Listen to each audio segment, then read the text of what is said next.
Hello viewers, welcome back to பொற்செல்வியின் தமிழ் சமையல். ராகி களி எப்படி செய்கிறதுன்னு பார்க்கலாம்.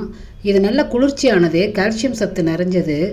இதுக்கு ஒரு 1/4 கப்பு அரிசி மாவு, 1 கப்பு கேழ்வரகு மாவு வச்சு செய்ய போகிறோம். ஒரு பேனில் 2 ஸ்பூன் நல்லெண்ணெய் விட்டுப்போம். அதில் ஒரு டீஸ்பூன் வெந்தயத்தை ஊற வச்சு அரைச்சிட்டு அதை எண்ணெயில் போட்டு வறுத்து எடுத்துக்கலாம். இது நம்ம எதுக்கு போடுறோம்னா, வெந்தயத்தில் நமக்கு நார் சத்து அதிகமாக இருக்குது, இரும்பு சத்து அதிகமாக இருக்குது. ரெண்டாவது நல்ல வாசனையாக இருக்கும். வெந்தயம் செஞ்சுன்னா சுகருக்கும் ரொம்ப நல்லது. வெந்தயத்தை நம்ம பொன்முருகலாக வறுத்த உடனே அது பார்த்திங்கன்னா டேஸ்ட் சும்மா ரொம்ப நல்லா இருக்கும், வாசனையாகவும் இருக்கும். நார்மலாக கேழ்வரகு நமக்கு மில்லட் வகையை சேர்ந்தது. இதில் கால்சியம் சத்து நிறையா இருக்குது. பொன்முருகலாக வெந்தயம் வறுத்ததுக்கப்புறம் அதுக்கு இப்போ நம்ம 1/4 டம்ளர் நம்ம அரிசியும் கேழ்வரகுமாவும் போட்டோம்னா 2.5 டம்ளர் தண்ணி ஊற்றணும். தேவையான அளவு உப்பு போட்டுக்குவோம். இது நல்லா கலந்து விட்டுக்குவோம்.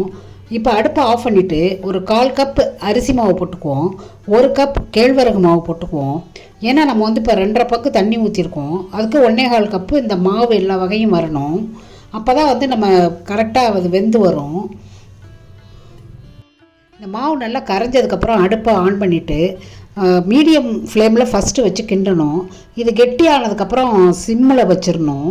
அப்போ தான் அடி பிடிக்காமல் இருக்கும். ரெண்டாவது நல்லா வெந்தது நல்லா வரும்.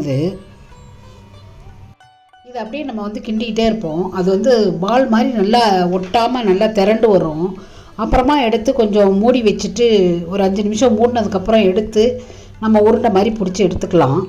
இப்போ பாருங்கள், நல்லா கெட்டியாக வந்துருச்சு. இது பாருங்கள், அப்படியே பால் மாதிரி உருண்டு வந்துடும். சுத்தமாக நம்மளுடைய பேனில் ஒட்டவே ஒட்டாது. இதை கிராமத்துலலாம் பானை வச்சு செய்வாங்க. நம்ம இப்போ நான்ஸ்டிக்கில் வச்சு செஞ்சுருக்கோம். இதை உருண்டையாக உருட்டுறதுக்கு ஒரு கிண்ணத்தில் எண்ணெய் விட்டுட்டு இந்த மாதிரி போட்டது நம்ம உருட்டினோம்னா அழகாக உருண்டை மாதிரி வந்துடும். இதை நார்மலாக என்ன செய்வாங்கன்னா, முத நாள் கூட்டு குழம்பு ஏதாவது வச்சு சாப்பிட்டுட்டு தண்ணி ஊற்றி மோர் விட்டுட்டு கொஞ்சம் உப்பையும் போட்டுட்டு வச்சுருந்துட்டு மறுநாள் காலையில் எடுத்து கூழாக சாப்பிடுவாங்க. இது உடம்புக்கு அவ்வளோ நல்ல குளிர்ச்சி தரும். குளிர்ச்சி மட்டும் இல்லைங்க, இதில் அயன் கண்டென்ட்டும் ஜாஸ்தியாக இருக்குது. எலும்புகள், நம்மளுடைய பல் எல்லாமே ரொம்ப ஸ்ட்ராங்காக இருக்கும். இந்த வீடியோ உங்களுக்கு உபயோகமாக இருக்கும்னு நினைக்கிறேன். பிடிச்சிருந்தா லைக் பண்ணுங்கள், கமெண்ட் பண்ணுங்கள், ஷேர் பண்ணுங்கள், மறக்காமல் சப்ஸ்கிரைப் பண்ணுங்கள். வணக்கம்.